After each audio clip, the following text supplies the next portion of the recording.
don't have to look very far to notice a shift in the criminal justice system occurring nationwide. That's especially true in the state of California, where law enforcement agencies have been burdened with the release of thousands of inmates from the state's prison system. Some have called it an experiment in mass forgiveness. And although many of the offenders released have been deemed nonviolent, that's not always the case. But the mass release of so many offenders isn't the only issue law enforcement is faced with. Reclassification of many serious criminal statutes, transforming felonies into misdemeanors, has made it virtually impossible to keep the habitual offenders off the street, giving them the opportunity to reoffend and further victimize the community. These changes have forced law enforcement to rethink the manner in which they police and investigate crimes. The Torrance Police Department wasn't fazed by these challenges. Knowing they've got a responsibility to keep the community safe and the citizens informed, they came up with new strategies and ideas that not only solved crimes in Torrance, but throughout Southern California. What started as a simple burglary case morphed into a 3-year investigation that identified 42 suspects participating in organized crime as a criminal street gang, leaving hundreds of victims in their wake and the theft of property in the hundreds of thousands of dollars. You're about to get a glimpse into one of those cases.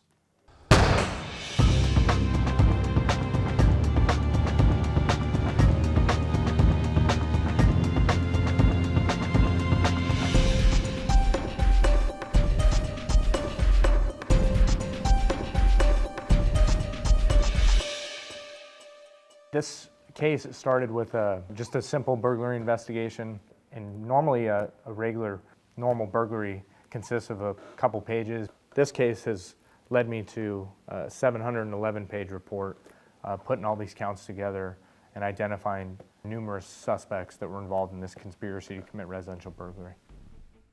Detective Sean O'Rourke, I'm the IO on this case. They said thank you. I can't thank you guys enough. Total, we're hitting 28 locations for this operation. This case has been going on now for about 3.5 years. This is the culmination of that investigation. There's 147 counts that we were able to put together on this investigation. Several cases where you have over $100,000 of cash being taken from homes. One of the biggest things that we're looking for is that at 0400 hours, guys are actually beginning their knock and notice and you're on the location. There's also, we're coordinating with CDC, there's going to be 45 cell searches that are taking place at the same time. These guys' bail is up in the $3 or $4 million money range, and once those guys get wind that they have bails that are that high, it's going to be difficult to try and track them down if we don't get them on Friday. All arrested persons and evidence is going to be transported back to the CP. If you have questions about particular targets related to the case, any background information or case history, I can brief you on that.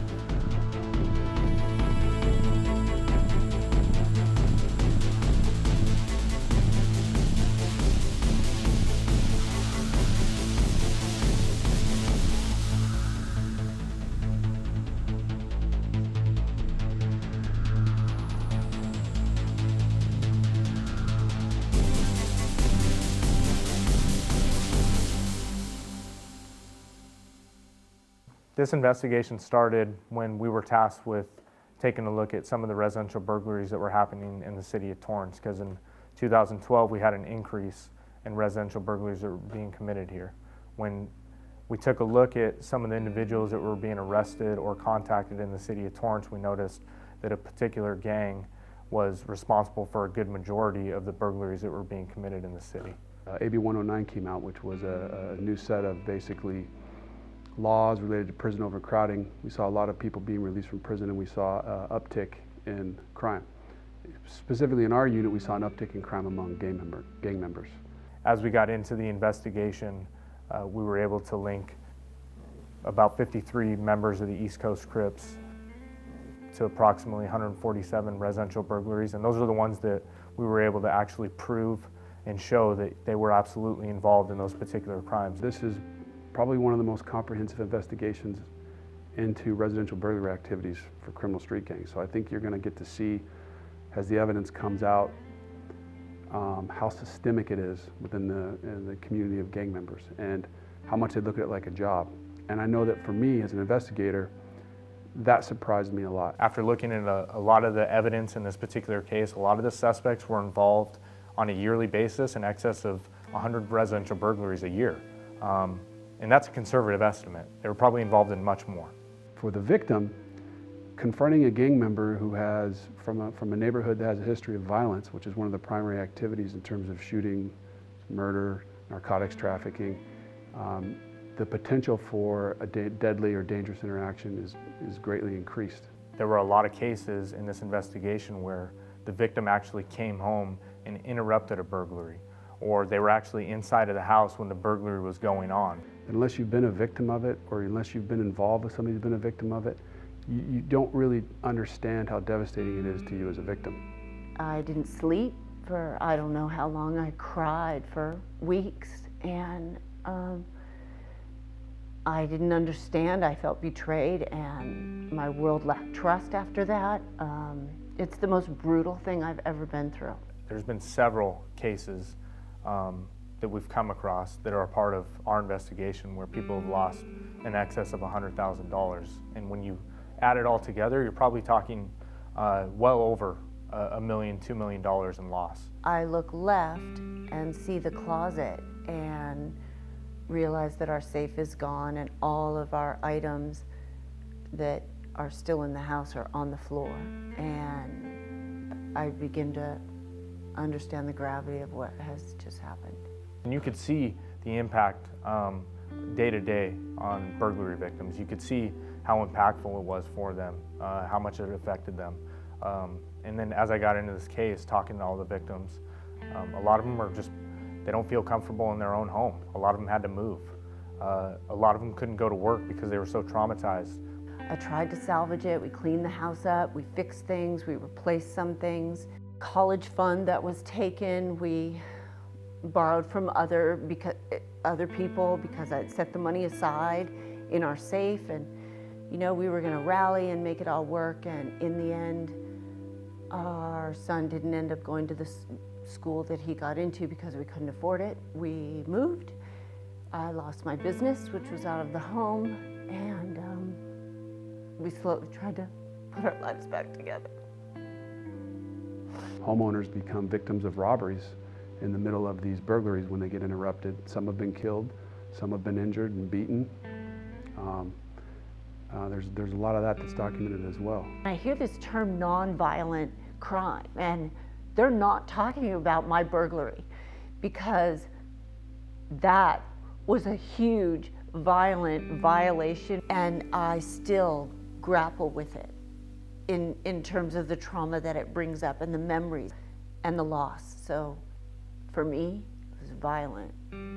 If you continue to try to call it a nonviolent crime, and you continue to try to say that it's non-serious, and you continue to try to take away some allegations, you're just going to see a larger increase in residential burglary, and you're going to take away tools that we have to hold people accountable for the crimes they commit.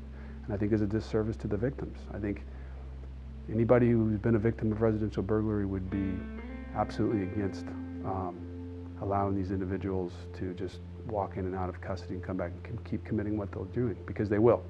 The suspects that are coming here, a lot of the crime that happens in the city of Torrance is outside in.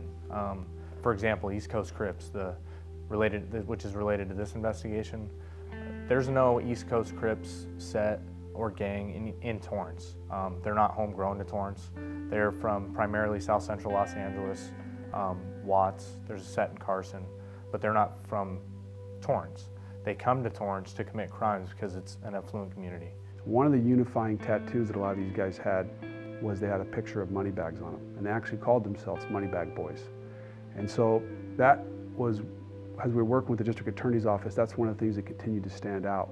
And when we got very deep into the case and became an official investigation, was picked up by the federal agencies and the district attorney's office, it has to get a name, and the name that it was given was Operation Moneybags. As the investigation came to an end, one of the largest operations in LA County history would be implemented. Over 400 officers throughout 5 counties working together to serve warrants at 32 locations simultaneously. The goal, to bring this criminal organization to justice.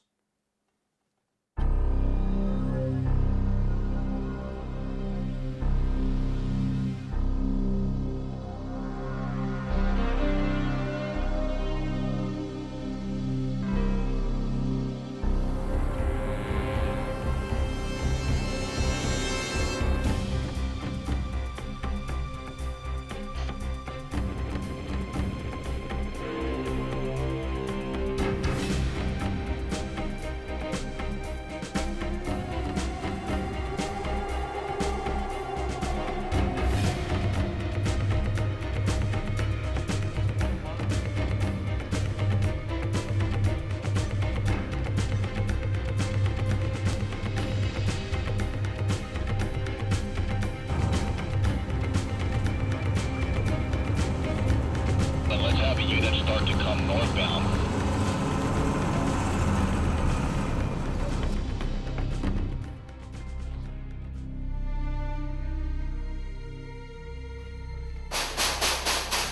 Come to the front door! Search warrant, police!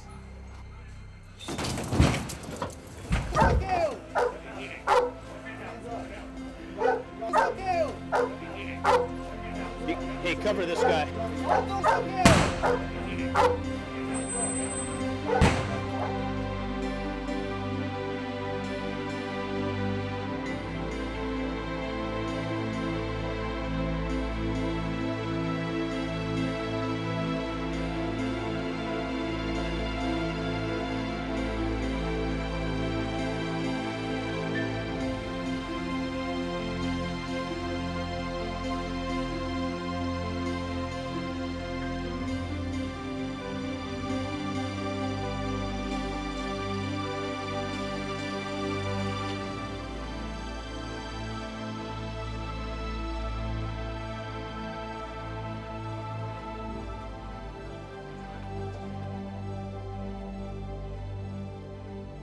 Do I think that our case is enough to say and stop residential burglary? There's no way. There's just too much of it going on. It's too much of a job. It's too much of a primary activity for the gangs. I think that it will have a ripple effect in the terms of them understanding that, wait a minute, there's certain communities that take these crimes very seriously, and that committing these crimes in these particular jurisdictions brings a lot of heat and a lot of a deeper investigation and a lot more time. To affect it, we need to go out there to those gang territories and arrest those individuals and get them in custody. Let them know, hey, maybe this isn't the particular city that you want to continue to keep committing crimes in. Most of these guys and girls have already had prior convictions for residential burglary, and they've already had their first chance and their second chance and their third chance and their fourth chance, and they're still doing the exact same thing.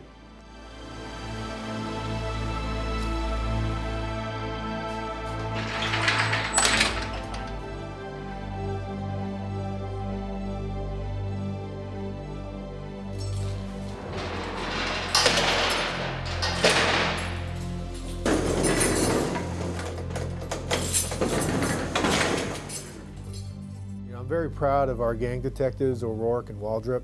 They elevated the notion of relentless follow-up to new heights, and I really can't thank them enough because they've shined a new light on our motto of excellence through teamwork, which was fully embodied in this investigation. Because of the impact of AB 109 and Proposition 47, our criminal justice system is not only actively reducing our population in prison, but it's also working hard to keep criminals in our communities rather than in prison. These criminals continue to reoffend with inadequate consequence, and as you saw, the lives of those new victims are forever changed. This case would have never happened or went as far as it went without the Los Angeles Police Department or the Los Angeles County Sheriff's Department. Those two units were instrumental in facilitating this case with us. The District Attorney's Office was instrumental. The DEA in the beginning parts of this case helped us with the technical investigation. They helped fund certain things. They helped give us the resources we needed to take the case where we needed to go. You've got an endless number of agencies that are assisting within the takedown. You've got agencies within the South Bay that have provided resources, that provided surveillance. I mean, it has just been an outpouring of support because everybody wants to try to curb the residential burglary problem. It's going to take more comprehensive investigations such as this in order to demonstrate the negative impact that these changes have had in our communities. It's been about 4 weeks since the operation concluded. During that operation, we were able to obtain a bunch of additional evidence to show the ongoing conspiracy with our suspects. At the time, we took 15 into custody that were placed under arrest. There were 6 that were able to avoid being arrested on that particular day. Since that time, we've gotten 4 in custody and they're currently awaiting trial. There's 2 that are still currently outstanding, but we have leads and we're working on getting them in custody as we speak. Of those 4 that we were actually able to arrest since the operation concluded, one of those individuals was on a plane ready to fly to Japan, and with the assistance of the U.S. Marshals Fugitive Apprehension Team, we got him in custody, so they helped us out a lot with getting him under arrest for that case. One of the other suspects that we got in custody, he was on bail for another residential burglary case, and while he was on bail, we were able to link him, and this was a 3-month period. We were able to link him to at least 11 other residential burglaries that he had committed while out on bail. Serving the warrants and building the case in court are only the first steps in unraveling a criminal organization. Tough sentencing laws form the backbone of an effective penal code. Gang enhancements, the ability to charge a minor as an adult, the 3 strikes rule, initiatives that ensure the punishment fits the crime, the jail sentence deters repeat offenders, and the public remains safe. These laws were enacted by the voters at the ballot box, and ultimately, only the voter will be able to protect them. I'm Emmett Miller.